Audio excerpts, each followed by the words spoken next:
വിദ്യാസാഗർ ഗുരുകുലം school Kondayur മൂല്യാധിഷ്ഠിത വിദ്യാഭ്യാസ പദ്ധതിയിൽ പഞ്ചാംഗ ശിക്ഷണാടിസ്ഥാനത്തിലുള്ള വ്യത്യസ്തമായ പാഠ്യക്രമം, മിതമായ ഫീസ്, വാഹന സൗകര്യം, സർക്കാരിന്റെ എല്ലാവിധ ഗ്രാന്റുകളും. വിദ്യാസാഗർ ഗുരുകുലം സ്കൂൾ കൊണ്ടയൂർ. ആഗോള കത്തോലിക്ക സഭയുടെ അധ്യക്ഷനായ ഫ്രാൻസിസ് മാർപ്പാപ്പ അന്തരിച്ചു. 88 വയസ്സായിരുന്നു. വത്തിക്കാനിലെ വസതിയിലായിരുന്നു അന്ത്യം. ശ്വാസകോശ അണുബാധയുൾപ്പെടെയുള്ള വിവിധ ആരോഗ്യ പ്രശ്നങ്ങൾ മൂലം ചികിത്സയിലായിരുന്ന മാർപ്പാപ്പ ഏതാനും ദിവസങ്ങൾക്ക് മുമ്പാണ് വത്തിക്കാനിലെ വീട്ടിലേക്ക് തിരിച്ചെത്തിയത്. തുടർന്ന് വിശ്രമത്തിലായിരുന്നു. ബെനഡിക്ട് 16 മാർപ്പാപ്പ സ്ഥാനത്യാഗം ചെയ്തതിനെ തുടർന്ന് 2013 മാർച്ച് 13 ഫ്രാൻസിസ് മാർപ്പാപ്പ കത്തോലിക്ക സഭയുടെ 266 അധ്യക്ഷനായി സ്ഥാനമേറ്റത്. കർദിനാൾ ബെർഗോളിയോ എന്നതാണ് യഥാർത്ഥ പേര്. വിശുദ്ധ ഫ്രാൻസിസ് അസീസിയോടുള്ള ബഹുമാനാർത്ഥം ഫ്രാൻസിസ് എന്ന പേര് സ്വീകരിക്കുകയായിരുന്നു.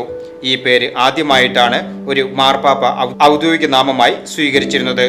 1936 ഡിസംബർ 17 അർജന്റീനയിലാണ് ജനനം. 1958 മാർച്ച് 11 വിയ ദെവോത്തോയിലെ സെമിനാരിയിൽ ചേർന്നു. 1969 ഡിസംബർ 13 വൈദിക പട്ടം നേടി. 1992 ജൂൺ 27 മെത്രാൻ പദവിയിലെത്തി. അതേ വർഷം ബ്യൂണസ് അയേഴ്സിന്റെ സഹായ മെത്രാനായി. 2001 ഫെബ്രുവരി 21 കർദിനാൾ പദവിയിലെത്തിയ അദ്ദേഹം 2013 മാർച്ച് 13 മാർപ്പാപ്പയായി. യുദ്ധങ്ങൾക്കെതിരെ കർശനമായ നിലപാട് സ്വീകരിച്ച പാപ്പ ഗാസയിൽ യുദ്ധം അവസാനിപ്പിക്കണമെന്ന സന്ദേശം നൽകിയാണ് വിടവാങ്ങുന്നത്. മാർപ്പാപ്പയുടെ വിയോഗത്തിൽ വടക്കാഞ്ചേരിയിലെ പ്രമുഖർ അനുസ്മരിച്ചു. സ്നേഹമുള്ളവരെ, ആഗോള കത്തോലിക്ക സഭയുടെ വലിയടയൻ പരിശുദ്ധ പിതാവ് ഫ്രാൻസിസ് മാർപ്പാപ്പ ദിവംഗതനായി.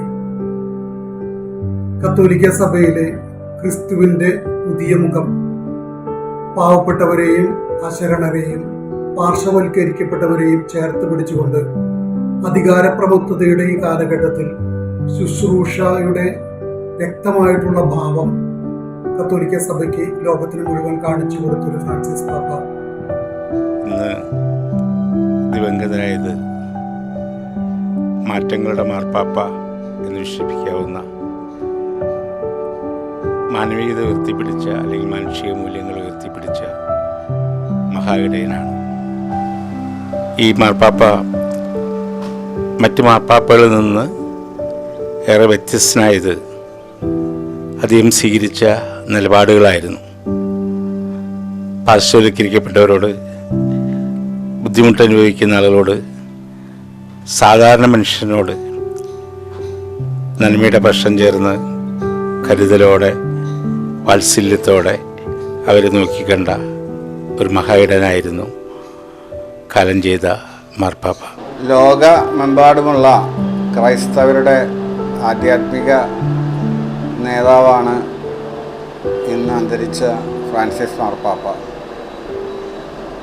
അദ്ദേഹം അസുഖമായി കുറച്ചു കാലമായിട്ട് ചികിത്സയിലും അതുമായി ബന്ധപ്പെട്ട പ്രവർത്തനങ്ങളിലൊക്കെ ആണെങ്കിലും